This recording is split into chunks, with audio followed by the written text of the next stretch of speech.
Hoy día vamos a iniciar con la charla del ingeniero Ayar Gustavo Escobar Lacruz.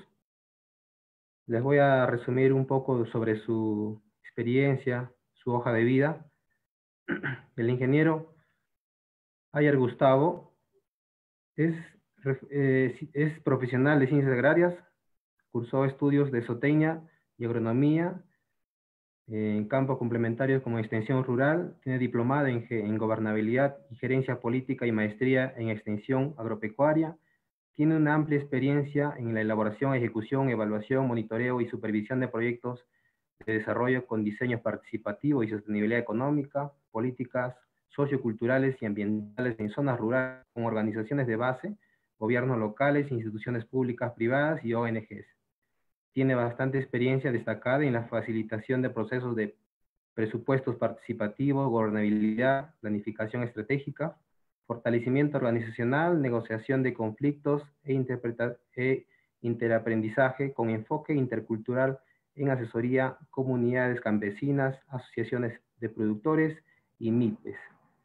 El ingeniero Ayar Gustavo el día de hoy va a desarrollar el tema referente al desarrollo agropecuario en el contexto de la diversidad en Ancash. Sin más que decir, voy a dar pase al ingeniero para que pueda proceder con su ponencia. Ingeniero Ayar.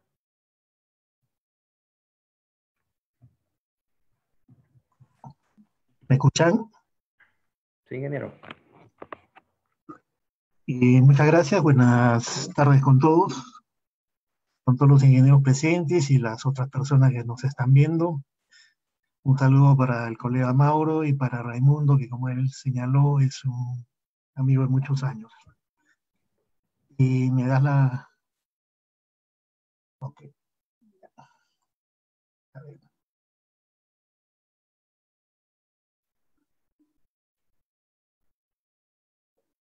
Bien.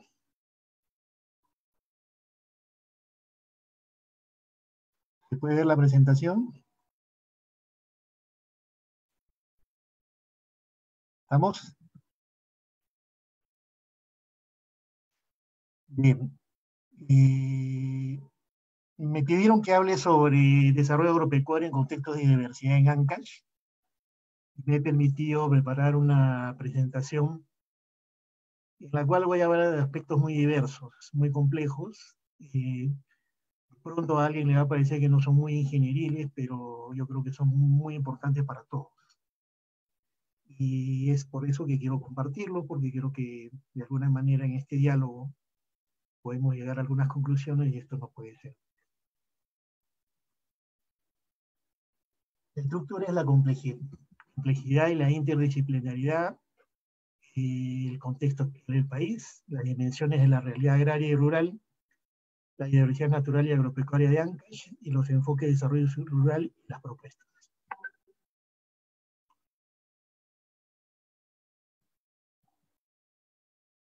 Hablemos un poquito de complejidad, que me parece que es un tema importante.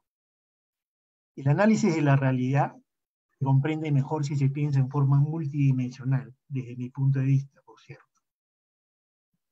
Es decir, lo que sucede simultáneamente en muchos planos, en muchas dimensiones. Ejemplo, ¿cómo se lograría el desarrollo agrario del Perú? ¿Cierto? Ahí vamos a tener diversas opiniones. Vamos a tener la opinión de los economistas, que pueden decir que hay que elevar el PBI agrario, el ingreso y el consumo. Los ingenieros agrícolas dirán construyendo más obras de infraestructura y riego. Los abogados dirán hay que hacer mejores leyes para el agro. Los comunicadores darán adecuada información. Hay algunas radios clandestinas, ustedes saben. Y eso me parece que es fundamental, ¿no? Porque la comunicación resulta siendo importante, ¿no?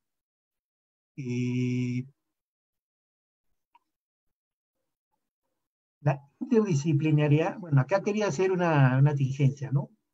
Para los agricultores, mejores condiciones de vida, asistencia técnica, y para la producción y apoyo. Esta palabrita apoyo, mantengámosla ahí un rato, porque es una palabra que está muy en la boca de los campesinos con mucha frecuencia, ¿no? Cuando nosotros vamos al campo, siempre vamos a escuchar, ingeniero, ¿hay apoyo? ¿Hay apoyo?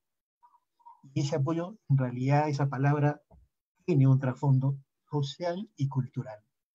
Para los agrónomos, solamente elevando la productividad y la rentabilidad de la tierra, son cosas que habría que preguntarnos, ¿no?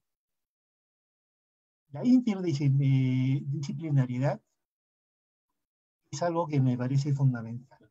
La disciplina busca formarse un espacio territorializado de saber y poder, buscando hacer de su objeto de estudio una marca. Es decir, cada quien cree que lo suyo es lo más importante. Y fíjense, en el Perú nosotros hemos tenido mucho de eso, incluso a nivel de político, y a nivel político, perdón, a nivel de gobierno. A ver, observemos los que se acuerdan, los que son un poco más mayores. Cuando el arquitecto Belaúnde era presidente del Perú, había muchos ministros que eran arquitectos. Cuando Fujimori fue presidente del Perú, muchos dijimos, bueno, es un agrónomo, muy bien, el agro va a progresar, pero después vimos que no fue así.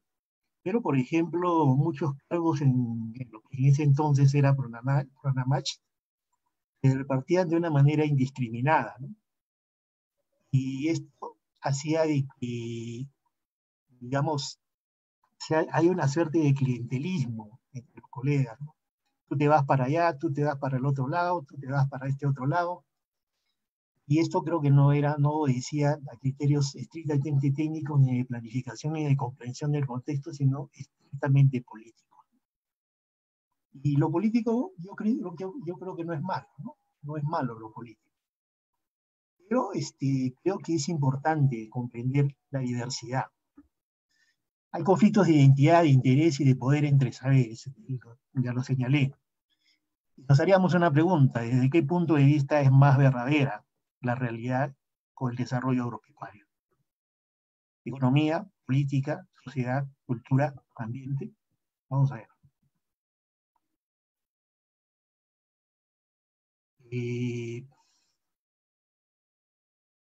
Saber aislado de una sola disciplina no existe. El pensamiento complejo implica interacciones conceptuales y saberes en movimiento. Lo elemental y lo global, lo separable y lo inseparable. No es desplazar los principios básicos científicos en un esquema más amplio, distinguiendo las partes. Lo que hay que evitar es la sordera especializada. Es decir, yo sé, tú no sabes, yo soy forestal, o yo soy agrónomo, tú no te metas. Está bien, cada uno tiene su especialidad, pero hay que saber dialogar entre saberes, entre conocimientos y entre experiencias. Esto lo dijo Pauling todavía, fíjese, en 1956. Y después un señor Johansen lo tomó como base para formular su famosa teoría de enfoque de sistemas. ¿Cuál es el contexto en el que nosotros vivimos en este momento, ¿no? América Latina está dentro del neoliberalismo. Debemos discutirlo, pero esa es una realidad. Nos guste, no nos guste, es real. Nosotros entramos al consenso de Washington en el año 1990. Y eso nos puso en este modelo. Es un modelo fundamentalmente primario exportador. Entonces la economía peruana está moviéndose, está entre comillas dinamizándose, aunque ahora ya no tanto, lo que es la extracción de minerales, petróleo natural. Impactos económicos, hay recomposición de ese territorio, hay conflictos, inestabilidad política. Ahora se dio otro evento que nos ha movido mucho el escenario, ¿no?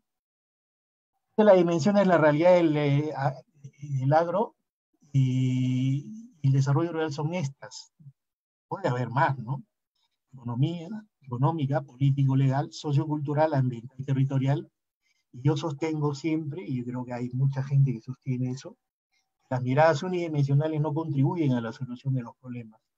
Por el contrario, pueden generar más problemas. Esta es la economía del Perú hasta el 2018. Fíjense, en el 2008 estamos en una bonanza, tuvimos un crecimiento del 9.1 del PBI. Por supuesto, eso es a raíz del modelo extractivo. Hubo una caída del 2009 que se debió a la crisis internacional que hubo, que explotó con la famosa burbuja inflacionaria. Pero el Perú la pasó bien, ¿no? Lo pasó bien, digamos, no sufrió tanto y después se volvió a recuperar. Y después, fíjense, empezó a caer y ya ahora la tendencia es hacia la baja. Hay que considerar además que ese modelo extractivo, ya lo vamos a hablar más adelante, ha traído como consecuencia una serie de conflictos socioambientales frente a los cuales nosotros no podemos ser ausentes ni voltear para la cabeza para un lado.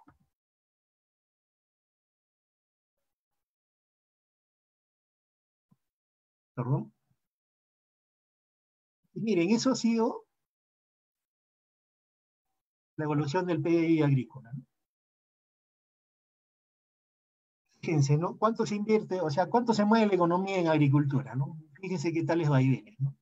¿Cuántas olas nos dan? ¿Cuánto se preocupan los diferentes gobiernos y el propio Estado por la agricultura? Fíjense en el 2006, 2004, 2006, 2008, y ahora subió un poco en el 2018, hace un par de años, como el 2020 en inicios, 2009 también se están procesando los datos, subió, pero fundamentalmente sube el tema de la agroexportación. No quiere decir que en general toda la agricultura y los agricultores estén bien y que haya mucho trabajo en el agro.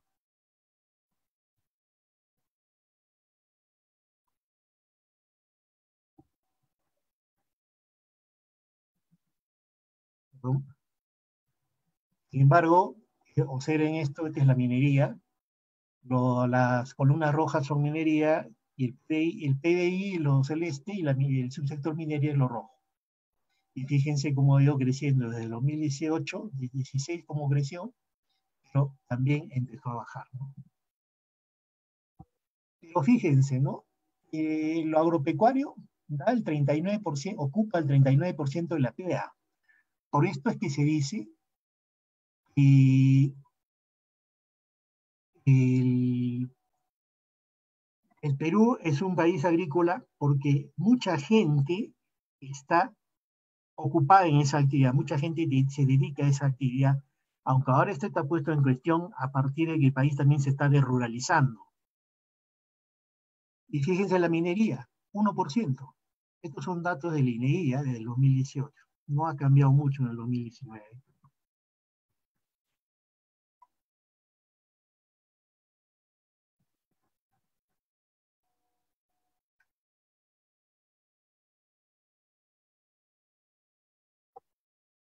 Esta es la tasa de crecimiento anual del 2018 al 2019. Fíjense cómo empezó a bajar. Y lo que ven abajo es lo que ahora se prevé que va a ocurrir con el tema de la pandemia, ¿no?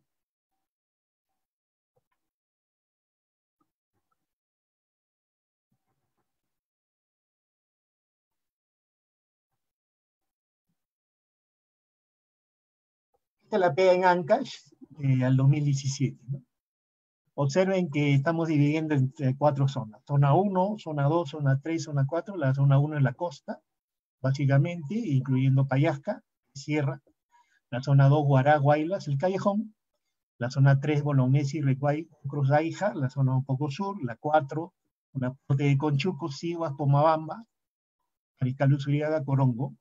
La zona 5, todo lo que es lo que en algún momento es la provincia de Guayas. Esta es la PEA por edad. Fíjense, la población ancachina es una población medianamente joven. La mayoría está entre los 14 y los 44. La PEA ocupada, según rama de actividad, es entre agricultura y comercio. Y nosotros sabemos que muchas veces el pequeño agricultor, sobre todo, no solamente el pequeño agricultor, porque eso no le da para vivir, sino que también es pequeño comerciante, a veces es músico, vende su fuerza de trabajo después de la cosecha en temporalidad, cuando no hay posibilidad de sembrar por las condiciones climáticas y la disponibilidad de agua, y esto es lo que explica un poco este cuadro. Y abajo vemos por zonas que son las principales ramas de las actividades, de la actividad en general, ¿no? En la zona 1 es la costa, agricultura; en la zona 2 el callejón. Siempre la agricultura está un poco arriba, salvo en la costa, ¿no?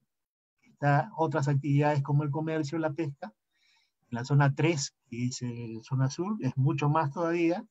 En las zonas 4 y 5 igual, la agricultura siempre está ahí presente, ¿no?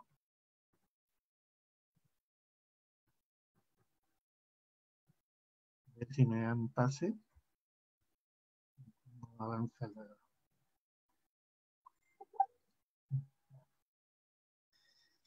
Los ingresos per cápita según provincias. Ahí observen, lo más pobre siempre está Ficarral, Lusuriaga, Arturo Raimondi. Pero también está Huari y Aija, ¿no? Y Huari y Aija son zonas mineras. Se supone que una zona minera, como siempre se dice y se da bastante verso sobre eso, las zonas mineras han progresado, hay desarrollo, pero nosotros vemos que no está siendo así. Observen el cuadro de abajo. Pobreza total y pobreza extrema, siempre a la cabeza, en este caso, Antonio Raimondi, Ficarral, pero fíjense, Aija está a la mitad de la tabla y Huari no está tan arriba tampoco, ¿no? O sea, termina siendo un mito de que la minería es una gran solución para la economía ancacheña.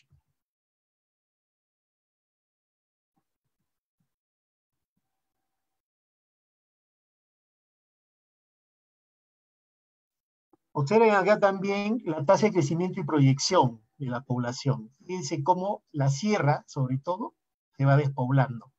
Las tasas de crecimiento en la sierra ancachina son negativas. Fíjense en Payasca, todo el mundo se va a Chimbote. Fíjense en Ocros, todo el mundo se va a Barranca, los más altos me refiero. Fíjense en Antonio Raimondi, ahí se van a la selva, muchos, pero también a la costa. Pero en general toda la sierra tiene una tasa de crecimiento negativa. Los componentes de uso de la tierra, fíjense en Ancash. En Ancash tenemos que la mayor parte del uso de la tierra en Ancash es pastos naturales no manejados.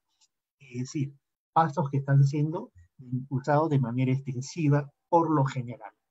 La superficie cultivada es mucho menor, la superficie agrícola sin cultivo que va a ser sembrada, en ese caso, es menor. Los pastos naturales manejados son poquísimos, 65.000, la superficie agrícola en descanso, 55.000, montes y bosques, 47.000, superficie dedicada a otros usos, 45.000 y 41.400 superficie agrícola en cultivo y que no va a ser sembrada. O sea, tenemos una gran cantidad de pastos naturales. Eso nos sugeriría que de pronto Ancash debería ser ganadero, pero con un buen manejo de los pastos. Acá viendo ya los mapas por estas zonas que yo les había mencionado, vemos un poco cuál es la cartera de cultivos que hay, ¿no? En Payasca, por ejemplo, predomina la alfalfa, ¿no? La alfalfa, la papa blanca. También en Payasca hay bastante papa nativa, uno sale en el gráfico, pero hay una importante cantidad de papa nativa, por ejemplo, en Conchucos. Santa, a esos son básicamente cultivos de costa, caña de azúcar, maíz amarillo duro, Guarmey, espárrago, palto. Si saben, Guarmey tiene problema un poco el agua. Mango, palto. El año pasado el mango, o este año diría yo, ha tenido un serio problema el mango. Ha estado vendiéndose incluso a 50 céntimos el kilo. Está en una verdadera crisis, ¿no? Y ahora más todavía, porque el mango, ustedes saben, mango y palta son de exportación en una buena cantidad de extensión en Casma, e incluso mango y palta orgánico, que es algo que deberíamos promover. Este es un poco lo que hay en la costa, ¿no? En ese corredor, digamos, salvo Payasca. Este es la otra zona, digamos, Guaylas, Yungay, el Callejón, ¿no? Ahí tenemos alfalfa, ¿sabes? Por la crianza de cuyes, esto es significativo, arveja, maíz amarillo duro, papa blanca. En Yungay, arveja, maíz amiláceo, maíz choclo. En Carhuaz, maíz amarillo, maíz amiláceo, choclo, palto, papa también. Y en Huaraz, alfalfa, chirimoya, un poco, eso está por el lado de Pariacoto, que también es Huaraz, trigo y papa blanca. Estos, por ejemplo, son cultivos de kiwicha en la zona de Guayna. Y la zona 3, en la zona sur, que la conocemos básicamente como zona ganadera, salvo Aija, que es entre ganadera y agrícola, tenemos alfalfa en una gran cantidad. Fíjense en se recae preolactilis, eso habría que verificarlo, ¿no? Esta información que la hemos conversado con un economista, y hemos bajado el censo agropecuario. Bolognesi tenemos maíz, hay zonas de valle intermedio en Bolognesi, y alfalfa, en Ocros, alfalfa es predominante, y este es algo representativo de la zona. Un reproductor en Chiquián, una compañera que está produciendo papas nativas en Aija, en el Caserío de Trinidad, y el otro compañero que está en Cata, el señor Fabio Alvarado. La zona 4, Tongo, Pomabamba, Siguas, es una zona que está caracterizada también por medianamente agrícola, medianamente ganadera. En Siguas teníamos maíz, papa, trigo. En Corongo tenemos alfalfa, hay una regular cantidad de ganadería y de actividad pecuaria en Corongo. En Pomabamba está bastante diversificado, maíz, papa, maíz, choclo, y en Mariscal Usuriaga, papa blanca, maíz, maíz albeláceo, maíz, choclo, oca, trigo. Estas son algunas imágenes de ese corredor. El señor que ven ustedes a la derecha mía es un agricultor noruego que vive en Corongo, en el sector Aymara. El año pasado estuvimos haciendo una identificación de custodio de papa nativa, y este señor tenía cerca de 90 variedades, y hacía algo que muy poca gente podía creer. Y cultiva papas nativas a 2.500 metros, y la gente de la Corongo le decía que este gringo está loco, pero lo que pasa es que él tecnificó su cultivo, hizo sus reservorios, se dedicó porque además este señor es ingeniero agrónomo, y fue asimilado al ejército noruego, lleva 16 años en el Perú. La zona sur, Fitzcarral, esta es siempre la zona más pobre, Antonio Raimondi, Asunción, Huari, y las 4 provincias. Ustedes saben, Chingas es la zona por antonomasia productora de maíz choclo, es el segundo productor de maíz choclo a nivel nacional. La chirimoya, por mostrar algunas cosas que son muchas más, ¿no? Pero la chirimoya, ustedes saben, está en el Valle de Puchca, dentro de la provincia de Huari. En el año 2003 nosotros hicimos un trabajo de caracterización como el Perú, y encontramos que había 7 variedades de chirimoya.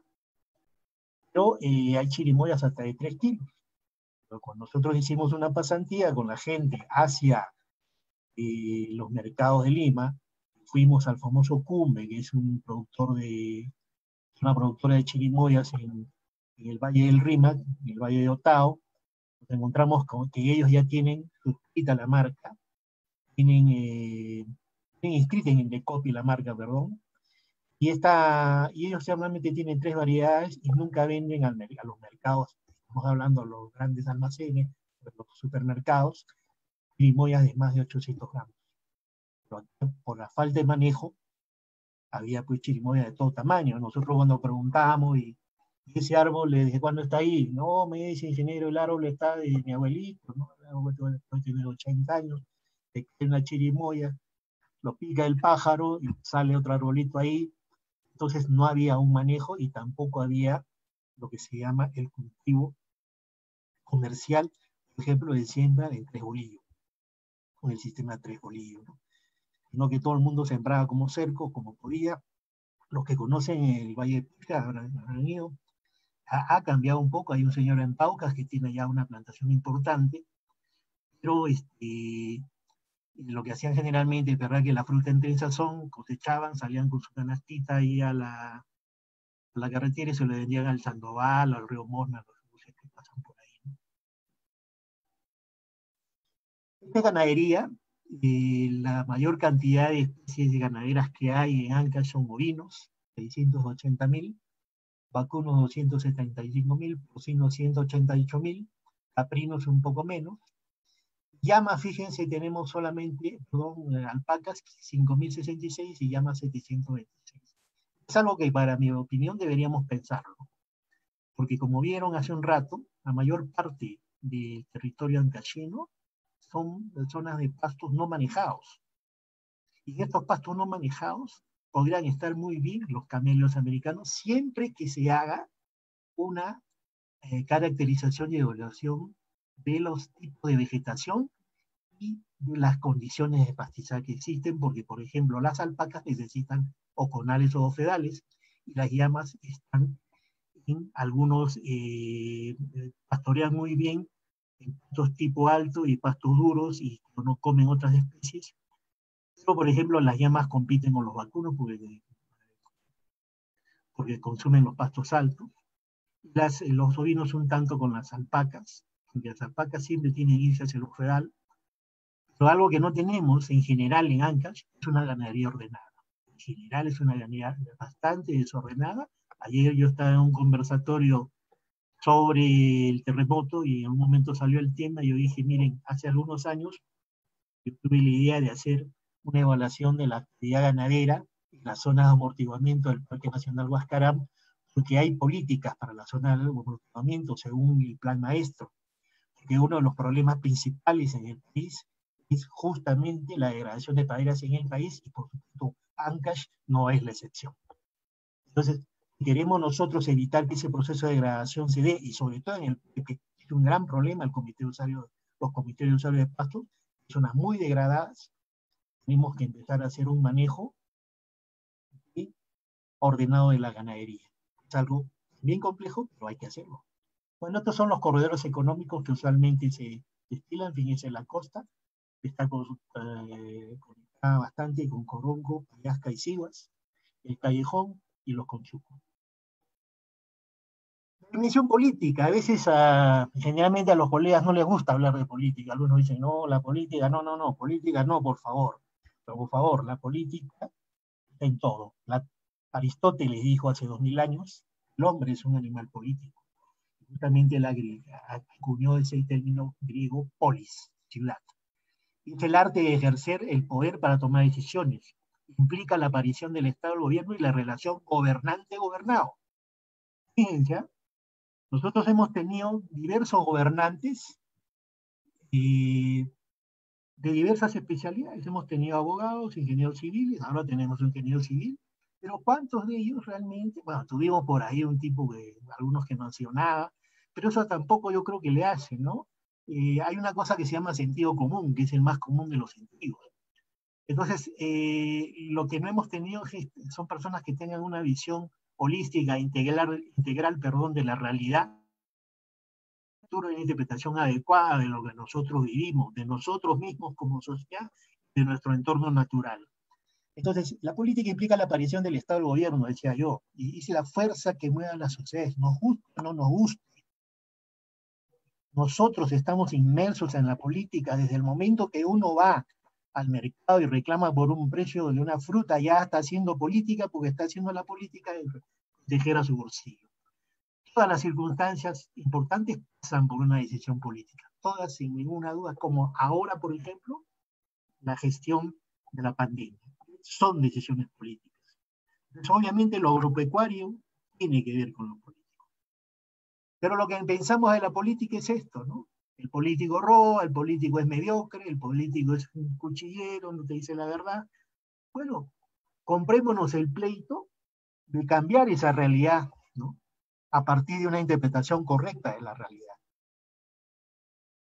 La democracia es un sistema que nos permite el funcionamiento del Estado en el cual las decisiones colectivas son adoptadas porque el pueblo, mediante mecanismos de participación directa o indirecta, le dan legitimidad. Lo que tenemos que preguntarnos es si la política y la democracia funcionan en el Perú adecuadamente. La democracia representativa es aquella por la cual nosotros votamos cada cierto tiempo. Votamos, ejercemos el voto por el gobernador, por el alcalde, después por congresistas y presidente, y nos sentimos, entre comillas, representados. Observen ustedes el espectáculo de estos días, ¿no? La cantidad de medidas populistas que se están dando, las cosas que van apareciendo por ahí, lo que empieza a aparecer justo en un contexto de pandemia en que empiezan a jugar a tiro al blanco con el gobierno, sabiendo que lo que ahora nosotros vivimos es una cuestión que tiene que ver con una crisis que empezó hace muchos años desde que el país recortó su gasto público, en este caso en la salud. Entonces nosotros no podemos estar al margen de eso. Tenemos que ser claros y concretos, y después lo vamos a ver. Muchas leyes respaldan la participación ciudadana, pero muchas no están hechas de acuerdo a las diversas culturas del país. El Perú es diverso, y para mí hay un problema de antropología jurídica. ¿Y esto qué quiere decir? Que parece chino. La antropología jurídica es el conflicto que hay entre las diversas culturas y el marco legal que está básicamente hecho en base al derecho romano. Entonces, eso explica, por ejemplo, para los colegas que son agrícolas, que no sé si están escuchando, por qué, por ejemplo, la gente no respeta la franja marginal de los cursos de agua. Eso es algo que hay que preguntarnos. O por qué hay tanta informalidad, o por qué, como yo vi en Puno hace algunos años, la gente cree, lo que estábamos haciendo una obra de infraestructura de riego, y el jefe de obra, el residente, quería sacar piedra, la gente, la comunidad se amotinó y dijo, no, las piedras son de nosotros. Pero la ley, ¿qué cosa dice? Lo que está bajo el subsuelo es propiedad del Estado. ¿Se dan cuenta? Y eso es un poco el conflicto que se está dando ahora con la nación, pero los que están abajo, lo que está abajo es propiedad del Estado y el Estado lo concesiona y viene el conflicto, ¿no? De toda la cantidad de leyes del sector agrario. Hay un montón, desde 1992, 91, 95, 2000, 2004, y hay una que es digamos, la fundamental, que es la política nacional agraria. Observemos, ¿cómo se elaboran las políticas agrarias? ¿O cómo se elaboró en el 2016 el Plan Nacional Agrario? Se aprobaron lineamientos de política agraria con un proceso de validación con representantes del sector público y privado y consulta de expertos. ¿Dónde estaban las organizaciones políticas? Conveagro ha demandado, ha presentado un montón de propuestas. Pero generalmente, el concepto medio colonial que tenemos en el país es que los expertos tienen que decir, y eso no es otra cosa que el positivismo, ¿no? Que nosotros queremos que todo sea demostrado por el método científico, y entonces el conocimiento que nace en la práctica no vale. Hay expertos que tienen que hacer todo, y eso creo que es un error. Definitivamente me parece que es un error que nos conlleva a estar como estamos. Se hizo la consulta, se publicaron los lineamientos, se hicieron 6 talleres, es verdad, sí, pero desde mi punto de vista, esto debió ser desde abajo, no desde arriba. Y estos son lineamientos, fíjense, toda esa pachamanca son los lineamientos de la política agraria. Manejo aguas, sostenible de aguas, desarrollo forestal. Hay muchas cosas que podrían estar dentro de una sola, ¿no? Infraestructura de riego y tecnificación. Todo eso podría, por los tres que están, los dos a mi derecha y el primero y la izquierda podrían estar en uno solo. El desarrollo de capacidades y la innovación y tecnificación agraria podrían ser uno solo. La seguridad jurídica, la gestión de riesgos, ciencia. O sea, dispersamos de tal manera. Entonces yo me pregunto algo, ¿no? A un agricultor o a un campesino le mostramos esto, ¿y qué cosa va a entender? ¿Cómo lo va a entender? Entonces tenemos que erradicar ese concepto de que los ingenieros somos los que sabemos. Los ingenieros tenemos la obligación de servir a la gente con nuestro conocimiento, de interpretar la realidad, de medir los alcances y limitaciones de nuestra intervención tecnológica a partir de una lectura clara de la realidad. Y de transferir a quien creó el conocimiento, porque, ojo, esto es importante, el conocimiento se crea en la práctica. Cuando se crea en la práctica cotidiana, se lleva a un laboratorio, se lleva a un centro académico, se genera ciencia y tecnología. Muchas veces a partir de ahí se diseña una propuesta que cuando se quiere devolver por medio de la extensión hay una brecha comunicacional, y ese es uno de los grandes problemas del sector agrario acá. Nosotros tenemos muchos problemas y estoy seguro que los colegas que me escuchan tienen muchos problemas, pero la gente no me entiende. No es que no le entienda, realmente lo que no entendemos somos nosotros, o no nos entendemos todos, pero lo que pasa es que no hablamos en un lenguaje sencillo. La ley, por ejemplo, de agricultura familiar, pero después vamos a ver cómo esta ley, por ejemplo, que habla del reconocimiento de su importancia en la seguridad alimentaria, la protección de la biodiversidad, el uso sostenible de los recursos, la dinamización de economías locales, la contribución al empleo rural y la vigencia en las comunidades, objeto de la ley. Vamos a ver cómo se estrella esto con lo que está pasando en el Perú. Hay también un verso muy bonito en lo que es el Acuerdo Nacional sobre Desarrollo Agrario y Rural y una Estrategia Nacional de Desarrollo Rural, que sería largo explicarles, que ahí ustedes ven, son muchos más puntos, pero ahí ustedes ven algunos. Impulsar la economía rural, promover el acceso activo, productivo para los grupos rurales, proveer adecuada y suficiente infraestructura, proveer servicios dirigidos a mejorar la calidad de vida. Como ustedes saben, queridos colegas, mucho de esto termina siendo verso, porque el Estado no prioriza el apoyo a la agricultura. ¿O me equivoco? La dimensión sociocultural. Yo creo que es importante también comprender la dimensión sociocultural de la realidad agraria y rural. Sociedad y cultura son diferentes pero inseparables. Son conjuntos de personas la sociedad es un conjunto de personas que se relacionan entre sí de acuerdo a reglas consuetudinarias. Lo consuetudinario es lo que nace de la propia historia de la cultura. Eso dicen, derecho consuetudinario es la cultura hecha ley. Y se comparten una misma cultura. La cultura son un conjunto de creencias, costumbres, tradiciones y modos de...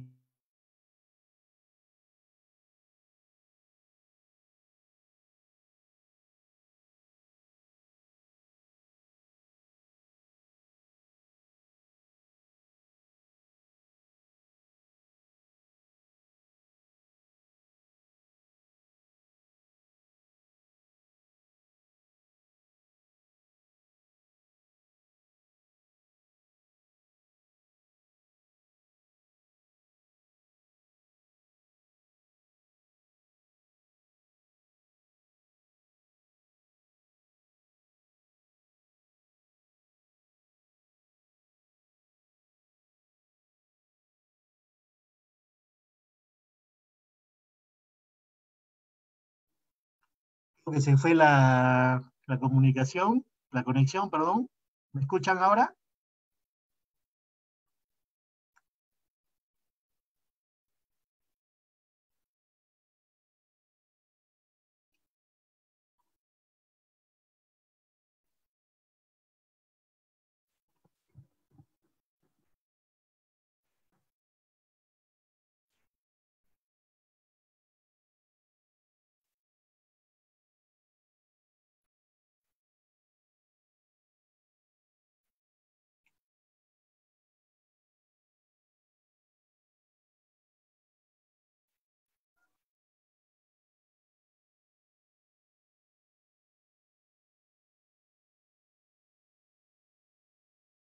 Eh,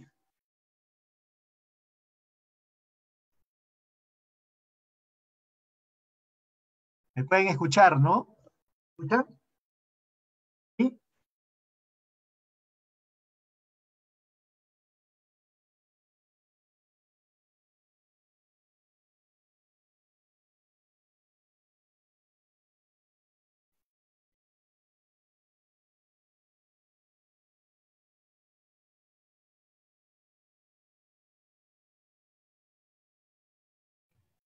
¿Hola?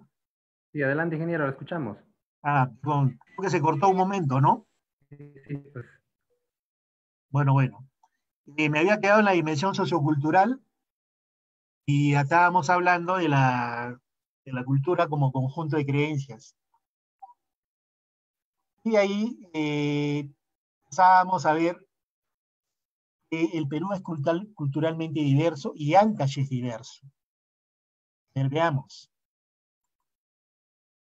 ¿Cuántas familias etnolingüísticas hay en el Perú? 16 y 47 lenguas y 71 etnias. La población nativa es más de 4 millones.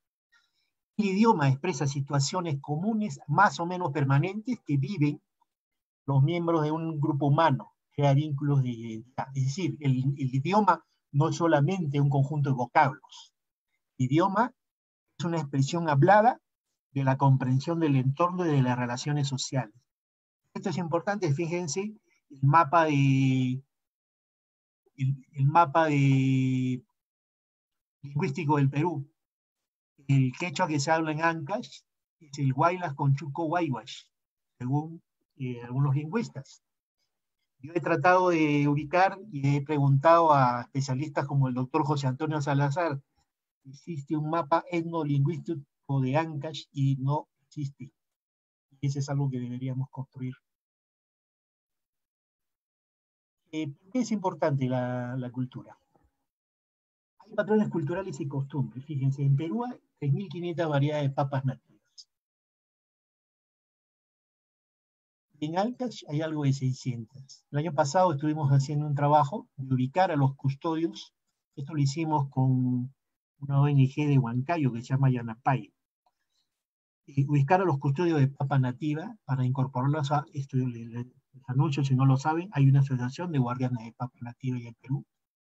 Por un momento hemos identificado 11 y tenemos a la compañera Rosalía de Aija, al compañero Sabino de Huasta, de Maguay, este señor de Ocros que tiene como 200 variedades, este otro señor de Aija también, el señor Florentín, que tiene algo de 70 variedades. Esto yo lo colgué en mi muro hace unos días, ¿no? Esta es una papa que los campesinos le llaman Yonchuy Huacasej, la que hace llorar a la nuera, porque es difícil para pelarla, ¿no? Cuando yo lo colgué, un colega de Pomabamba me decía, ingeniero, allá en Pomabamba hay una costumbre para pasarla, digamos, para que se pueda casar la pareja, le ponen a prueba a la futura esposa para que pelee una papa, ¿no? Y por ahí, esto me lo dijo el colega Julio Mesa, y por ahí el ingeniero Caña me dice que en otros lugares también la prueba para el varón es que sepa enseñar un caballo. Entonces, estas no son costumbres que están en vano, ni son bobadas como algunos piensan. Esto tiene una razón de ser que responde a una visión del mundo. Podría decirles sin temor a equivocarme que las 600 variedades que hay de papas nativas en Ancash son un gran potencial. Pero permítanme decir que yo estuve en una reunión del Ministerio de Agricultura hace unos meses atrás, en la cual se repartió papa nativa y el colega Pablito de Aiza, que es un buen colega, hizo una disposición muy breve, y es uno de los que se rompen esto, ¿no?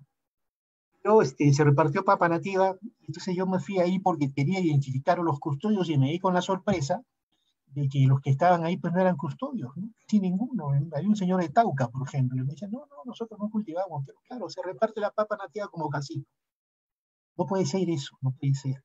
Las papas nativas tienen que ser conservadas. El INAIGEN hizo un trabajo importante con las papas nativas en Cata.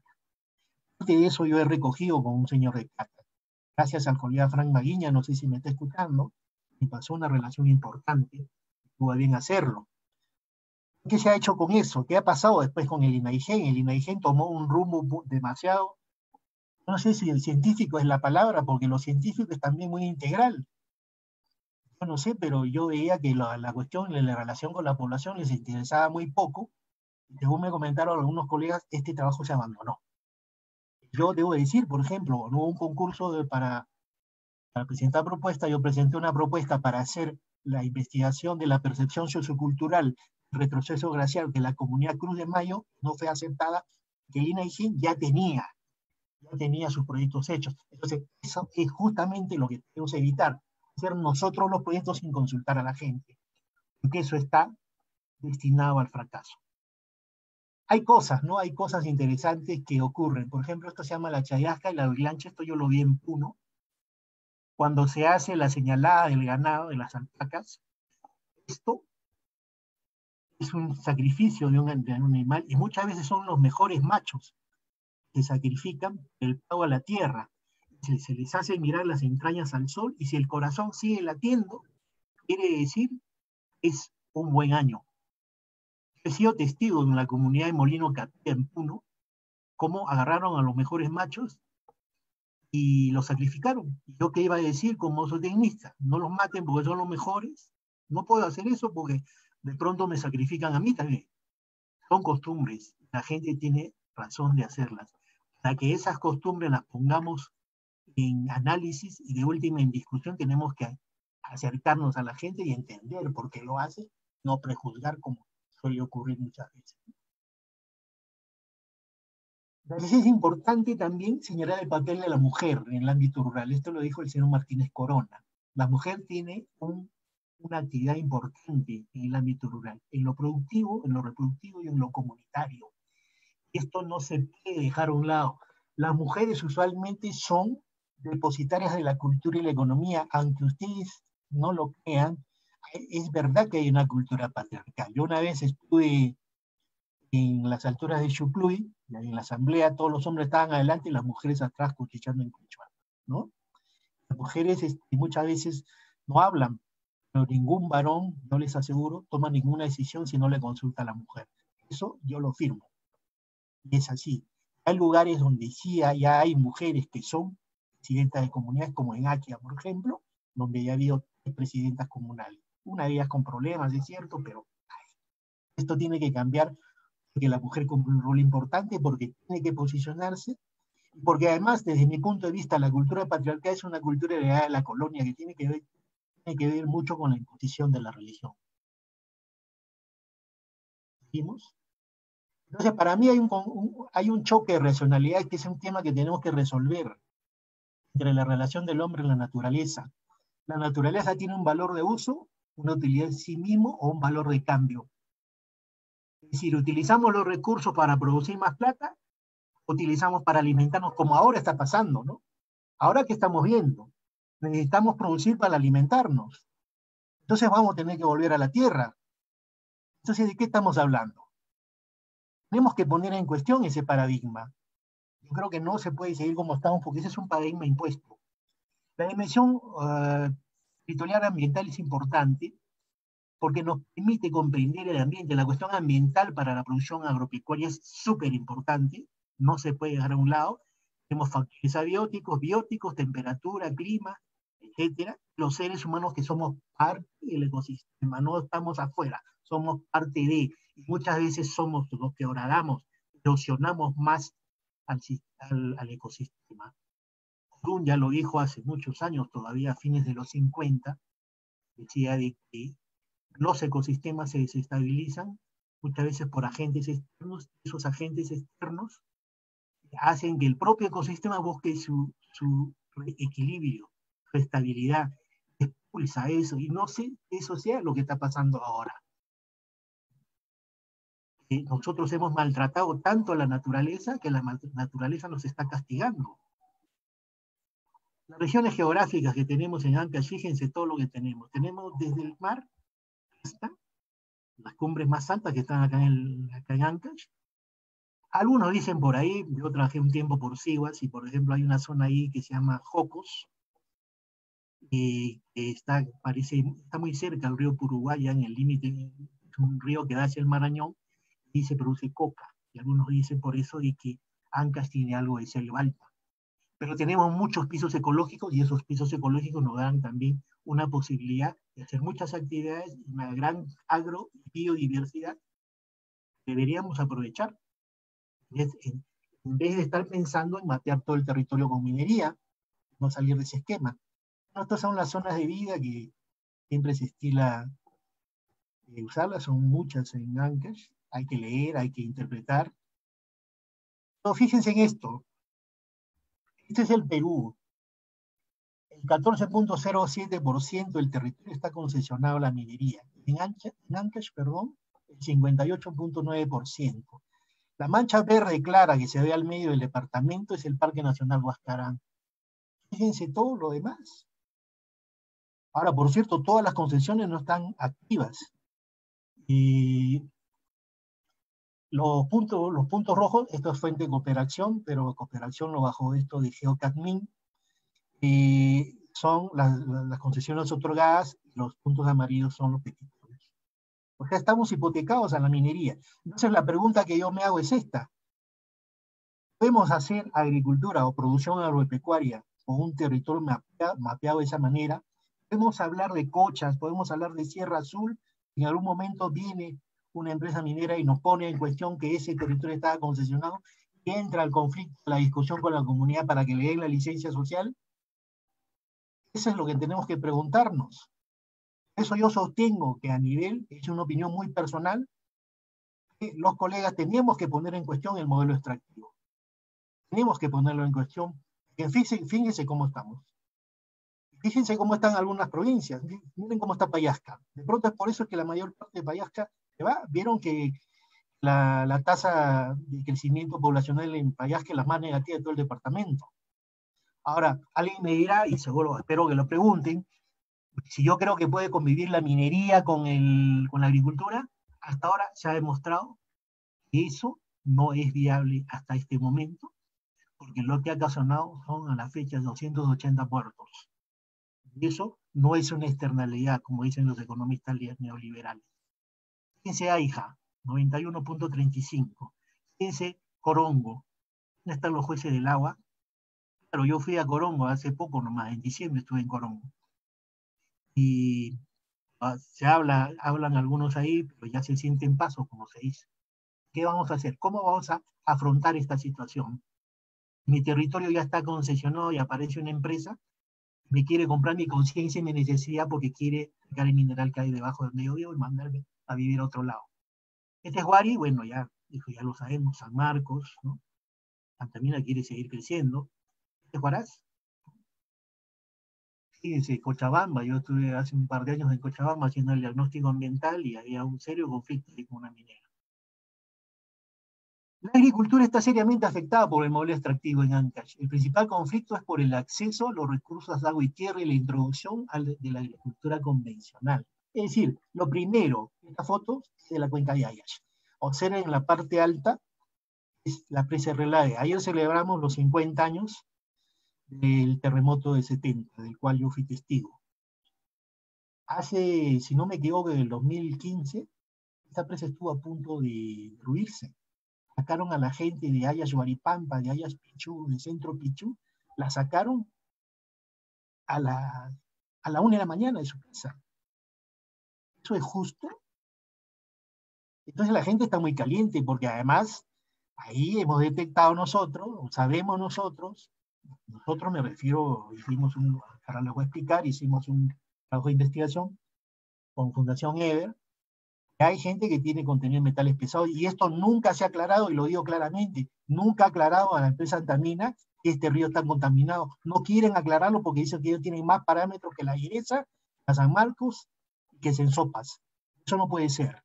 Eso lo único que genera es conflicto. No puede seguir que sigan pagando sanidad animal hace 15 años a la gente gratis. Por algo será, ¿no? Este es el estudio que hicimos con Fundación Ever. Los puntos rojos son los conflictos hídricos. Eran 21. La mayoría están en zonas mineras. Preguntémonos si el desarrollo es posible. Es un concepto, una palabra. Tenemos 200 años de capitalismo, 70 años del concepto de desarrollo, impuesto en el marco de la Guerra Fría. A partir de lo que dijo el presidente Harry Truman de los Estados Unidos. 25 años de neoliberalismo en el marco del consenso de Washington, expresado en el extractivismo, de lo que acabo de hablar. Así empezó el concepto de desarrollo aún vigente. Churchill, Truman y Stalin. Ellos son los que cortan el jamón en el Perú y esos son los que ponen las pautas. No nos engañemos. Así es.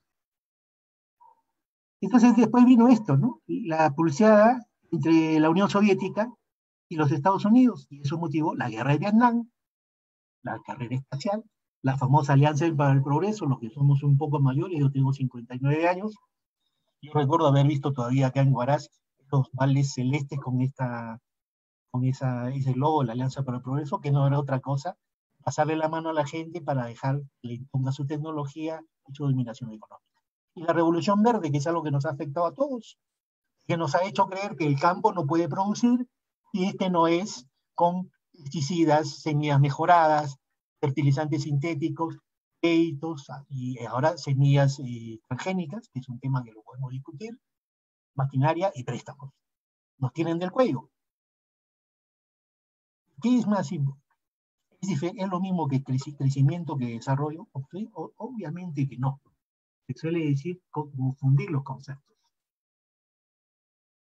Crecimiento no es lo mismo que desarrollo. Se cacarea mucho, se dice, ¿no? Que si el Perú está en el crecimiento, en la senda del desarrollo. Miren lo que está pasando ahora. Tenemos espaldas financieras, hay que decirlo, por la minería. Pero entramos en esta situación de la salud justamente porque se recortó el gasto de salud a partir que entramos a ese modelo. Entonces, ¿qué es lo que pasa? No es lo mismo crecimiento que desarrollo. Eso hay que tenerlo muy claro. Los beneficios del desarrollo tienen que ser cuantitativos y cualitativos. Hay 500 definiciones de desarrollo. Cuando yo presenté la propuesta para ING, me preguntaron qué pensaba yo del desarrollo. No sé si me tomaron a mal, pero puede entrar usted a Google o hice a una biblioteca y va a encontrar 500 definiciones de desarrollo. Pero convengamos que el desarrollo, por decir un término, porque podemos seguirlo construyendo y discutiendo, la transformación del ambiente natural en ambiente construido, artificializado, la tecnología, la energía, la organización social y la cultura. Crecimiento económico acompañado por la transformación estructural. Al hacer desarrollo vas a tener que transformar de alguna manera el medio ambiente, pero podríamos hacerlo respetando la estabilidad. Se debe evaluar los resultados cuantitativos y cualitativos. Hay varios tipos de desarrollo sostenible, basado en la continuidad en el tiempo de un proceso de crecimiento y desarrollo. Es un cuadrito famoso que seguramente lo han visto, se habla de lo social, lo económico, lo ambiental. Iniciativa interiorizada por los participantes, lograr mejorar ingresos, condición de vida y algo que perdura. Hay implicancias, ¿no? Proceso basado en el desarrollo. Es un proceso basado en el crecimiento, la sostenibilidad, la sustentabilidad, los elementos del medio, actores o agentes, el Estado, la población, las empresas, las instituciones.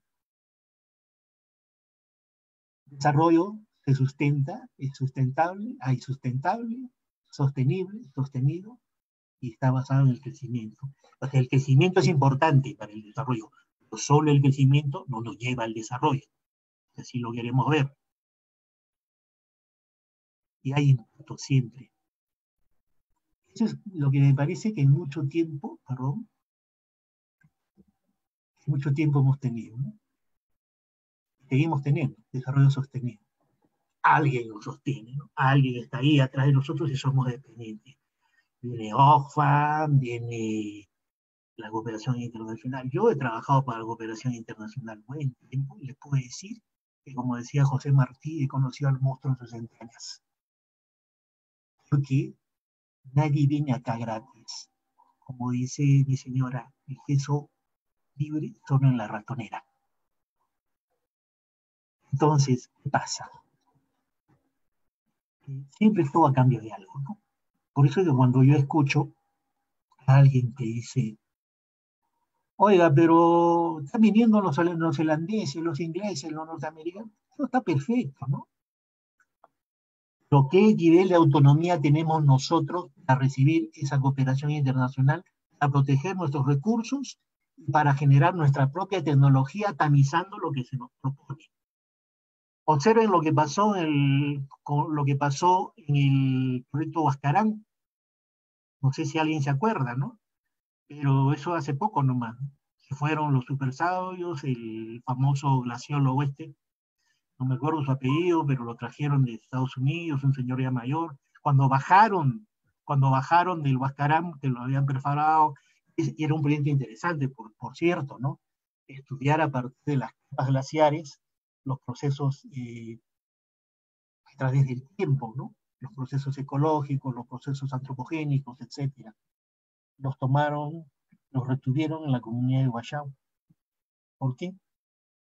¿Qué le pareció a las personas que estaban a cargo de INAIGEN? Yo no digo que a todos, porque tengo amigos ahí. Se tenía que hacer una presentación de proyecto acá en Huaraz, o no en las comunidades. Entonces, esos son los prejuicios culturales. Esos son los prejuicios culturales que tenemos que acabar. Estos son los objetivos de desarrollo sostenible, famosos. Fíjense, los que están encerrados en círculos son los que de alguna manera tienen que ver con la agricultura, el hambre cero, el agua, la acción por el clima, los ecosistemas terrestres, las comunidades saludables. Pero eso, ¿cuánto se está cumpliendo realmente? Y creo que no lo cumplimos porque no estamos comprendiendo la complejidad de nuestra realidad. Deberíamos llegar al desarrollo sustentable que continúe en el tiempo en diferentes campos o condiciones integrales de bienestar con nuestros propios elementos y medios autónomos. Implica un cambio de valores de la relación con el ambiente. económico, ambiental, social. Pero esto, en el agro, no es desarrollo para mí, porque esto es revolución verde, ¿no? El colega Lucho Gomero, que seguramente muchos de ustedes los conocen, él dice siempre, y publica siempre en su muro, la forma como se nos está envenenando, ¿no? De esa manera se nos envenena, como ven ustedes ahí, el señor solamente con un trapo, y además ese puede ser un cultivo que a los 2 o 3 días va a ir a nuestra mesa. Esto pasa mucho, por ejemplo, con la cebolla china, con la fresa, con el melocotón, etcétera, etcétera. Ya nos han hecho creer que la única forma de hacer producir es con sintéticos, con pesticidas, con plaguicidas, cuando hay toda una tecnología que ya se está trabajando. Y esto es lo que tenemos que evitar, devorar a nuestra propia especie. ¿Y qué es lo rural? Menos de 200 familias concentradas, mantenimiento de la pobreza, carencia infraestructural, limitado gasto social, desigualdad de género, deterioro de recursos naturales y ambientales sobre los que se asienta la población. Esto es lo rural. Todas las fotos son de acá. Varias de ellas son del Guaygue, donde yo estuve un buen tiempo. Pero el Perú se ha desruralizado. 34% de la población es urbana y 26% es rural. Preguntémonos por qué. Porque no hay polos de desarrollo en las zonas rurales. Porque los modelos de desarrollo apuntan a concentrar todo en una metrópoli. Que la gente va y viene. Hace algunos años, de acuerdo a la Municipalidad de Independencia, me hicieron llamar unos colegas que habían venido de Cajamarca, el famoso proyecto Cuencas, del cual es mi amigo el ingeniero Antonio Floríndez, el director, a trabajar unos proyectos de microreservorios, acá arriba en Guancha. ¿Qué problema teníamos? Teníamos el problema que la gente está la mitad del tiempo acá y la mitad del tiempo allá, o más la mayor parte del tiempo acá y menos tiempo allá. El país se está desruralizando porque en las zonas rurales no hay buenos servicios, no hay asistencia técnica, no hay un montón de cosas, no hay buenos servicios de salud, etcétera, etcétera. Y ese modelo se ha asentado en estos últimos años. Por ejemplo, uno de los grandes problemas ahora en el sector agrario, y eso ustedes lo saben, colegas, es la escasez de mano de obra. ¿Por qué hay escasez de mano de obra? Porque quien absorbe es el sector construcción, es el sector que más está creciendo en los últimos años en el Perú. ¿Y por qué crece? Porque las ciudades están creciendo hacia arriba. El sector construcción empezó a crecer también a partir del modelo extractivo. Es real. Y el desarrollo rural, hay varias definiciones: proceso de cambio social, mejora de condiciones de vida, innovación sostenible, aprendizaje. Podríamos decir, este es un esquemita de desarrollo rural. Territorio, población, integral, participativo, endógeno. Puse en medio de un círculo subsidiario porque considero que la subsidiariedad tiene que ser puesta en cuestión siempre y cuando venga de donde venga. Y las acciones: calidad de vida, investigación y desarrollo, que es importante, formación, empleo, sostenibilidad, diversificación. Enfoques hay de desarrollo rural. Hay el enfoque de desarrollo comunal. Esto desde hace tiempo. Acá se ha ensayado mucho en esto, ¿no? He hecho mucho experimento, ¿no? Esto, por ejemplo, fue más o menos lo que se hizo en la comunidad de Iquique, o sea, en la década del 50 para el 60. ¿No? Desarrollar a la comunidad. La Universidad de Cornell metió un montón de plata, se llevó a campeones de Estados Unidos, les enseñó a hablar inglés, etcétera, etcétera. Metieron tecnología, quisieron hacer una empresa con los baños de chango y terminaron echados en una asamblea. La comunidad sigue con lo suyo. Lo que tenemos que preguntarnos es, ¿la tecnología que tiene la comunidad vale o no vale? ¿O solo nosotros sabemos? De pronto lo que tenemos que hacer es desaprender algunos conceptos del positivismo que creen que solamente lo del método científico es lo que vale. Enfoque de la modernización tecnológica. Propone la introducción de tecnología para modernizar el agro. Yo estoy parcialmente de acuerdo con esto. Estoy parcialmente de acuerdo también con esto, con el desarrollo comunal, pero no con un solo enfoque. Propone la introducción de tecnología, modernizar el agro. Hay que meter maquinaria, hay que meter transgénicos, hay que meter pesticidas, hay que meter fertilizantes. Veamos qué cantidad de pesticidas prohibidos en otros países están acá emitidos. ¿Cuánto de los fertilizantes que se echan a los suelos terminan siendo perniciosos para la flora y fauna microbiana del suelo. El enfoque de revolución verde, que es el que les hablaba hace un rato, a partir de lo impuesto por los EU en la década de los 60. Fertilizantes, pesticidas, semillas mejoradas, maquinaria. Esto no fue gratuito, por cierto, porque esto se hizo justamente cuando Fidel Castro tomó el poder en Cuba, y lo que se quería hacer era evitar que la reforma agraria, que era una de las primeras cosas que hicieron en Cuba, en América Latina, entonces había que meternos el paquete tecnológico para que nosotros dependamos de eso. Dependemos de eso porque mucha de esa tecnología no la produce, es una dependencia de insumos externos. La reforma agraria, quizás Raimundo se acuerde, ¿no? Yo era todavía un poco chico, pero sí me acuerdo que la reforma agraria creó las famosas CAPS y empresas rurales de propiedad social, ¿no? Acá había varias, las hay Uriaga, las hay Huaraz, las hay Luis Pardo, lo que ahora es Urupón, etcétera, ¿no? No, la reforma agraria proponía un modelo desde arriba, y ese modelo ya se cayó. Yo sugiero siempre que lean el libro de Enrique Mayer, que se llama Cuento Feo de la Reforma Agraria, que es el que cuenta los testimonios de todas las partes de una manera bastante objetiva. Pero el modelo de reforma agraria en un momento tuvo vigencia porque tenía apoyo del Estado. El primero estuvo Sinamos y después Censira, que era el Centro Nacional de Capacitación e Investigación de la Reforma Agraria, que da el soporte tecnológico al proceso de expropiación y a este modelo asociativo que se impuso. El problema para mí es que el modelo no nació de abajo. Otra vez volvíamos a lo mismo, ¿no? Porque se hizo justicia, sí se hizo justicia. ¿Se puede discutir? Discútanlo. Pero para mí se hizo justicia de algo que se tenía que esperar. De algo que se tenía que hacer porque si no iba a haber un desborde campesino inevitablemente. Nelson Manrique dijo alguna vez que si no se hacía la reforma agraria, de repente Sendero tomaba el poder. El enfoque de tecnología adecuada propone el diálogo entre el conocimiento académico y el conocimiento campesino, estableciendo los conocimientos puentes entre lo que tú sabes como ingeniero y entre lo que sabe el campesino. Pongo un ejemplo. Nosotros sabemos que un suelo bastante oscuro tiene una alta cantidad de materia orgánica. Tiene probablemente bastante riqueza para producir algunos cultivos, para hacer producir algunos cultivos. Los campesinos saben que un suelo negro es un buen suelo. La pregunta que tenemos que hacernos es ¿por qué? Y empezar a dialogar.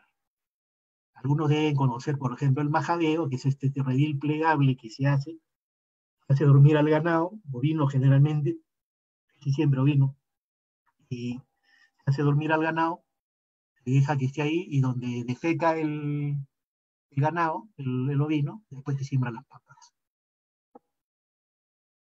Tecnología empírica, sí, es valioso. Entonces lo que hay que hacer es buscar el diálogo para entendernos por qué hacemos esto. ¿Por qué es importante hacerlo?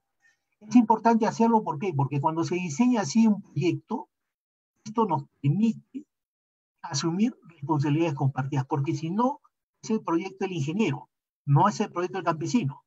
Y ahí la palabrita esa que yo hablaba casi al inicio, apoyo. Claro, como no cuesta, entonces le hacemos creer al ingeniero que le creímos.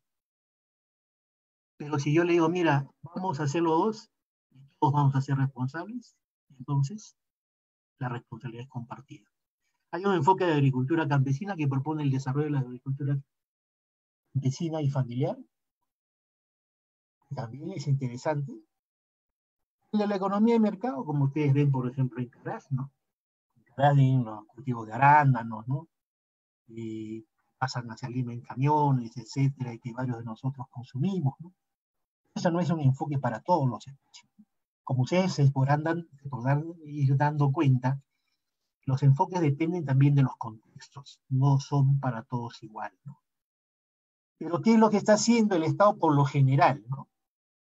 Agroideas, Agrobanco, Sierra Exportadora, Agroemprende, Uniprel, Compite, todo eso está metido en un esquema que tiene dos pilares: planes de negocio y cadenas productivas. Ahora, yo me pregunto, ¿los planes de negocio y cadenas productivas son aplicables en todos los espacios geográficos y socioculturales de Ancash? Desde mi punto de vista no lo son. pueden ser aplicables, por ejemplo, en Ocros y Quiquén, o Bolognesi, donde ya hay una cadena de lácteos hace bastante tiempo, y a la gente se dedica a eso. Entonces, la agricultura ahí termina siendo complementaria. Pero no puede ser tan viable en sistemas de producción diversificados como las alturas de Carhuaz, vamos a decir, la Comunidad Justicia y Libertad, los conchucos, ¿no? En los conchucos también hay lugares donde puede resultar, por ejemplo, en Chinga, donde hay producción de maíz choclo, cierto nivel en Cajay, pero en los lugares donde hay sistemas de producción diversificados, no es tan sencillo. Yo he sido testigo una vez en la comunidad de Santa Cruz de Pichú, no sé si alguien conoce seguramente, cómo se acercó ahí el responsable de Agrideas que tenía sede en Trujillo y planteó que formen su grupo con tantas personas, para tantas OITs, se paró el presidente de la comunidad y le dijo, ingeniero, todos o nadie. ¿Cuántos son acá? Somos 800. No, no se puede, entonces váyase. Disculpe, pero no lo vamos a hacer. ¿Me entienden? Entonces, para este tipo de situaciones tenemos que ver la diversidad de sistemas de producción, y si nosotros queremos que los campesinos en un determinado contexto lleguen a un nivel de especialización. El año pasado yo hacía un trabajo en el Valle de Fortaleza. Quería formar una cadena productiva de cuis, ¿no? Poner en marcha, les decía. Yo decía, después de haber recorrido Independencia también, ¿no? Taricá, Janga, solamente, y Raquia, solamente encontré a 2 personas que producían cuyes a nivel comercial. Estamos hablando de 600 cuyes que tenían. Un señor Claudio acá en Janga y una señora Nilda, perdón, allá en Raquia. ¿Y el resto cómo? Fluctuaba su producción de cuyes desde 50 hasta 300. ¿Por qué? Porque dependían de la disponibilidad de riego para tener disponibilidad de pasto. Que además tenían otros rubros de producción, su sistema de producción era diversificado. Por ejemplo, en Raquia la gente produce melocotón, produce palta, produce choclo, produce varias cosas. Entonces tú le dices, vuélvete especialista en cuyes para que vendas. Solo lo hizo una señora y lo está haciendo bien y la felicito. Pero ese salto no lo da así nomás la gente. Y no se le puede imponer, pero claro, Antamina, que está ahí, venía y decía, no, no, pues la cooperativa es un éxito. No era un éxito, y cuando yo lo decía se molestaban, ¿no? Y después creo que hablaron ahí para que yo no esté más por esa zona. Pero igual yo sigo yendo y no tengo ningún problema. Lo que tienen que hacer es basarse en la realidad compleja, basarse en las organizaciones ya nativas que existen. Ahí lo que formaron en el caso de Raquia fueron una cooperativa que no está funcionando precisamente muy bien. Y hay un enfoque territorial, ¿no? Que se basa en el coordinamiento y en la zonificación y el ordenamiento del territorio. La extensión, que es algo que siempre nos preocupa, es el extensionista y el productor rural interactúen sobre un objeto de conocimiento para que contribuyan a la transformación y desarrollo, ¿no? Pero esa extensión, ¿cómo se hace? Hay modelos, pues, y hay modelos y a veces no lo sabemos. El señor Kaplun estudió esto en el 2002, ¿no? Y publicó un libro sobre los modelos. Hay modelos exógenos y hay modelos exógenos. Lo que nos preocupa a nosotros es llevar tecnología al campo. Hay que tecnificar el agro. Siempre decimos eso, ¿no? Cuando yo estudiaba en La Molina, porque yo estudié en La Molina Zootecnia, en la Universidad del Altiplano, el 80% de los compañeros no éramos limeños. Cuando uno preguntaba, siempre decíamos, ¿qué vas a hacer cuando termine? Yo me voy a ir a mi pueblo a llevar tecnología. 3 o 4 hemos regresado. El resto se quedaron en granja de pollos. Entonces, los modelos exógenos tienen que ver con lo que es educación, énfasis en contenidos, énfasis en los efectos; los endógenos, el énfasis en el proceso. Los contenidos el objetivo es que los educando aprendan. O sea, yo sé, el ingeniero sabe, tú no sabes, cállate. Esto yo lo he visto. No sé si alguien vio un reportaje que hicimos acá con unos franceses, que se llamaba, era sobre el desarrollo. Me acuerdo, hicimos un reportaje y se le preguntaba a los campesinos que habían trabajado con el programa Cordillera Negra, y ellos decían claramente, venían los ingenieros y nos decían, no sabemos, tú cállate, yo lo voy a hacer. ¿Qué quedó de Cordillera Negra? De los 22 millones de euros. Entonces, Siempre el profesional, el que educa, es quien habla, es quien prescribe, es quien escoge, es siempre el que sabe, y el otro es el que escucha. El énfasis en el proceso, perdón, en los efectos. El educando habla. Por ejemplo, esto para mí se utilizó mucho en la época de Pronamach. Haz lo que te digo y te voy a dar tus herramientas. Algunos colegas se deben acordar. Comité conservacionista, para que tenga sus herramientas. Yo hice una evaluación, me acuerdo, de FONCAP, de los fondos de capitalización comunal. Fue un desastre en Nación de los Conchugos. Porque la gente pensó que los campesinos iban a producir para meter su plata al banco, y eso no resultó. Lo hicieron el comité, formaron el grupo para que le entreguen sus herramientas. Así no es, pues, así no es. Por si acaso esto, es un efecto domesticador. Esto lo utilizó el ejército norteamericano. Acá, por ejemplo, yo cuando trabajaba en Huánuco había un colega, un economista, me decía, no hay que decir ingeniería social. Pero la ingeniería social es un concepto también que viene pues, de los cambios que querían hacer los gringos para someter a nuestros países. Cámbiales el pensamiento para que piensen como nosotros, que dependan de nuestra tecnología, de lo que nosotros vendemos. Y esto es lo que propone Paulo Freire. ¿De los otros sirva algo también? ¿Cómo no? Pero el énfasis en el proceso lo que busca es que el sujeto piense. El grupo es la célula educativa, el eje es el grupo, exalta los valores comunitarios, la educación es el proceso, es una educación no dogmática y tiene compromiso social. Es un diálogo intercultural. Yo no digo que lo otro no sirva para nada, algo de lo otro nos puede servir, sin duda. Pero a mí me parece que el énfasis de los procesos debe ser el eje. La comunicación intercultural debe ser la base de la extensión. Cultura A, cultura B. ¿Sí? Ingeniero Gustavo, Sí. 5 minutos para Ya, ok. empezar la ronda de preguntas. Ya acabamos en un ratito. Okay. Bueno, ahí yo tenía ejemplos de cómo hay preferencias culturales, ¿no? Hay muchas cosas para contarles, ¿no? Cuáles son las preferencias estéticas de alguna gente, ¿no? Voy a avanzar. Hay cosas que yo considero importantes. Los tiempos de los campesinos no son los tiempos de nosotros. Eso tengámoslo muy claro. Y eso ya lo habremos vivido. No lo estamos viviendo ahora mismo. La cosmovisión se debe ser distinta, el nivel de escolaridad es bajo, no hay que abusar de las reuniones. Un principio que a mí me parece básico es, nosotros hablamos de ellos, de ellos. ¿Y por qué no hablamos de nosotros? Cuando no lo hacemos así, marcamos distancia y alimentamos una de las tragedias históricas que es la poca integración y la crisis de identidad. Es una foto de la cordillera Guaywash. Estamos ahí con unos compañeros y pasaron unos gringos por ahí que andaban, lo llamamos y le invitamos un cariño, ¿no? Parte de la vida. En los proyectos no hay beneficiarios. Enterremos esa palabrita. Hay participantes. Porque nosotros no somos la beneficencia ni la institución A o B, la beneficencia. Hay proyectos para campesinos y hay proyectos con campesinos. Los proyectos desarrollados y los involucrados aseguran pertinencia. El desarrollo rural no hay recetas. No todo lo que se ve es lo que parece. Y tiene que haber diálogo de compromiso. Si uno trabaja en desarrollo rural, desde mi modesto punto de vista, no es solamente para ganar pan. Debe ser también con un cierto nivel de compromiso con el país. Bueno, la agricultura familiar ya sabemos que es importante. Estas fotos son de tipo de ganado. Ustedes dirán, pero qué feo ese ganado.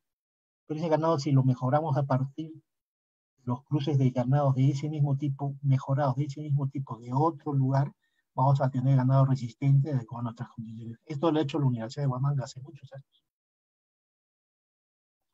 Termino con las propuestas. Yo creo que hay que planificar siempre desde abajo, de la organización de productores a las instituciones y de acuerdo a la diversidad. Yo no sé si ya les dije, pero ayer lo comentaba, ¿no? En el conversatorio. 2 veces me invitaron para la elaboración del plan de desarrollo agrario, una en el Colegio de Ingenieros y otra en Chimbote. Una fue en el 2007 y la otra creo en el 2013. los dos en el gobierno del señor Álvarez. En las dos oportunidades yo pregunté, por favor, ¿cuántos agricultores hay en este taller? Acá en el Colegio de Ingenieros, 100 personas, había cuatro. Cuatro agricultores y 96 burócratas. ¿Aquí vamos a hacer desarrollo agrario? Y no faltó por ahí alguien, no voy a decir quién es, pero es alguien que está en la universidad. Dijo, no, el problema del campo es que falta ingenieros, por favor.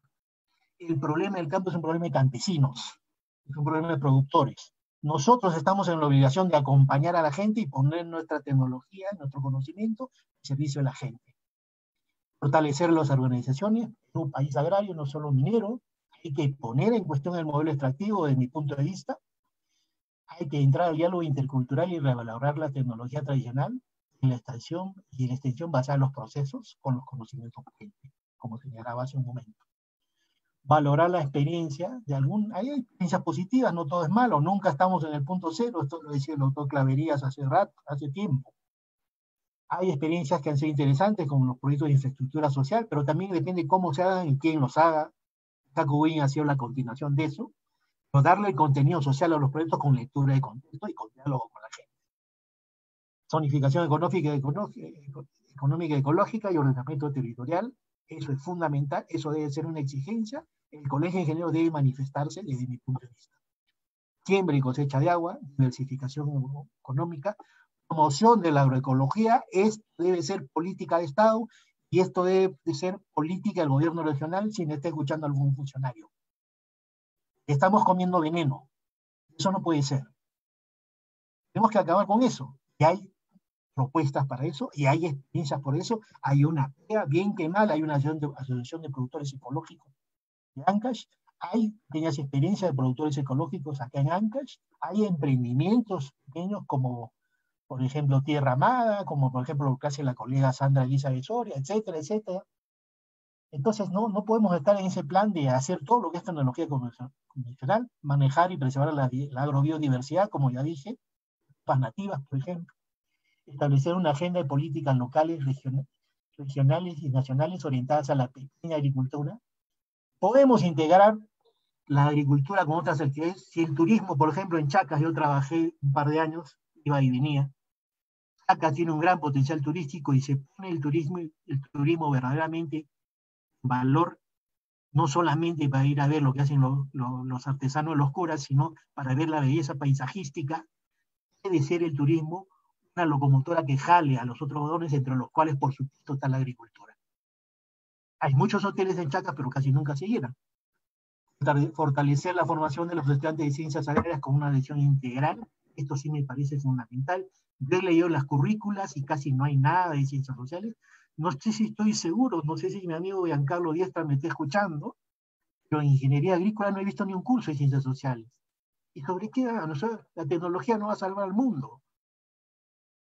Hay que entender el contexto. Y una cosa que yo pongo en discusión es el desarrollo rural. Bolivia tiene un Ministerio de Desarrollo Rural, porque estamos tan dispuestos, entonces, tan dispersos, perdón, y entonces podríamos meter ahí agricultura, medio ambiente, algunas otras cosas más. Esto sería una cosa que pondríamos en discusión. Me dirijo sobre todo a los jóvenes. Fórmense de otra manera. No tengan una mirada sesgada. Finalmente digo algo que de repente no va a gustar, pero me va a permitir decirlo. La tecnología no va a salvar al mundo ni al país. Las decisiones son políticas y tenemos que entrar en la política, aunque no nos guste, aunque nos duela, digamos, porque si no vamos a seguir teniendo aventureros en la política. Muchas gracias. Las preguntas, por favor.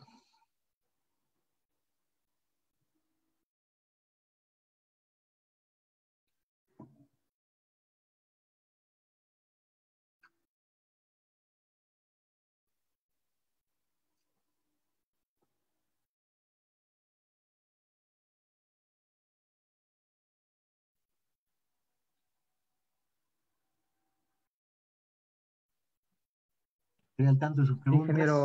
Ingeniero Gustavo, tenemos Sí. una pregunta acá del ingeniero Rabí Rojas. A ver, mi amigo Rey, ¿cómo Sí, estás? le saluda y procede a su pregunta. Dice, ¿realmente se da la licencia social? ¿Perdón? ¿Realmente se da la licencia social? Y si está normado, dice, o solo se dice licencia social a la información que se le da a las autoridades e involucrados territorialmente en una reunión pactada, donde el proceso de negociación ya no es posible. Querido Rabí, no sé si sigues en también, hermano, pero si sigues ahí, hazte, hazte contador de lo que respondo. Sí, está en Existe el grupo, norma ingeniero. para la licencia social, existe. Lo que pasa es que, a ver, la licencia social se da en una asamblea cuando 2/3 más uno de los comuneros activos otorgan esa licencia. El problema es que ahí se empieza a hacer el EIA, ¿no? Muchas empresas, durante el proceso en que se está haciendo el EIA, empiezan a hacer su, entre comillas, responsabilidad social y empresarial. Enrarece la toma de decisiones. Entonces la gente no solamente no va bien informada, sino que además ya va de alguna manera influenciada por lo que le están obsequiando.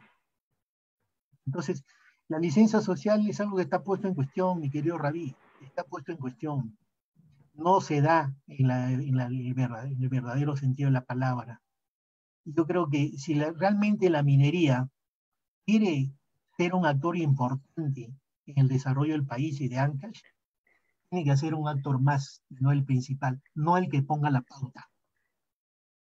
Y obviamente para cambiar eso nosotros tenemos que cambiar el marco político y obviamente para eso nosotros tenemos congresistas. Si tenemos un congresista como el señor Kivovich que dice que el neoliberalismo es lo que ha sacado la pobreza a la gente, creo que por ahí no vamos a ir bien. Si hay otro por ahí u otra por ahí que entiende estas cosas, no lo sé, pero yo le escuché hablar a la señora Lencastre y la verdad casi me pongo a llorar, ¿no? Y no sé qué pueden proponer, ¿no? Pero creo que sí hay que poner en cuestión, por ejemplo, las licencias sociales, la forma como se otorgan, el marco que tienen, por ejemplo, los gobiernos regionales sobre la gran minería y la mediana minería, que en este momento no la tienen. Solamente sobre la pequeña minería y sobre la minería artesanal. Mauro. Sí, ingeniero. Bueno, creo que el tiempo nos ha quedado corto, ingeniero. Sin embargo, es de suma importancia el tema que se ha tratado el día de hoy, ¿no? Eh, Lastimosamente tenemos corto el tiempo, como le vuelvo a decir, a las 5:30 tenemos otra ponencia. Sin embargo, vamos a ir hacerle llegar las preguntas, tal vez a usted, para que nos pueda apoyar en responderlos, ingeniero. A ver, por favor, 10 minutos yo veo. Ya, a ver, tengo una pregunta acá del ingeniero Damián. Dice, Adán, en su Adancito. opinión, dice, ¿qué pilares por orden de importancia plantea como modelo de desarrollo rural en un contexto de migración y reducción de sus recursos naturales? Migración. Sí, Ya, me imagino que Adán se está refiriendo a la gente que está saliendo, siempre ha salido, y a la que ahora está volviendo. ¿Cuál es la otra parte de la pregunta? ¿qué pilares, dice, por orden de importancia plantea como modelo de desarrollo rural en un Para contexto? mí, primero, en orden de importancia, la zonificación económica y ecológica del ordenamiento territorial. Es un proceso económico, técnico y político. Segundo, el conocimiento de las realidades y los procesos históricos sociales que nos llevan a la situación en la cual ahora vivimos. Tercero, el respeto a la agrobiodiversidad. Cuarto, pero digamos ni siquiera cuarto, podríamos decir, tiene que haber fundamentalmente impulso a la agroecología. Eso sí lo firmo con las dos manos. No podemos seguir en lo mismo. No podemos seguir creyendo que esta es la solución. Eh, claro, por ahí alguien me va a decir, no, pero no se puede salir del esquema. Evidentemente no se puede salir del esquema. En las costas, por ejemplo, no vas a poder salir del esquema y en algunos lugares de callejón, pero hay procesos de agricultura de transición que tendríamos que salir. También tenemos que Bien, poner dentro de esa propuesta lo que es el acceso al crédito, la asistencia técnica. ¿Sí? ya, muy bien, ingeniero Gustavo. Bueno, agradecerle nada más por su participación, colaboración con el Colegio de Ingenieros. El día sábado nos estaremos eh, siendo presentes nuevamente para poder entregarle su presente y su resolución por apoyo acá al evento que estamos organizando, ingeniero. Muchas Muchísimas gracias, más bien. gracias. Muchísimas gracias. Yo espero que no sea la primera ni la última. Y un abrazo para todos. Claro que no, Gracias. muchas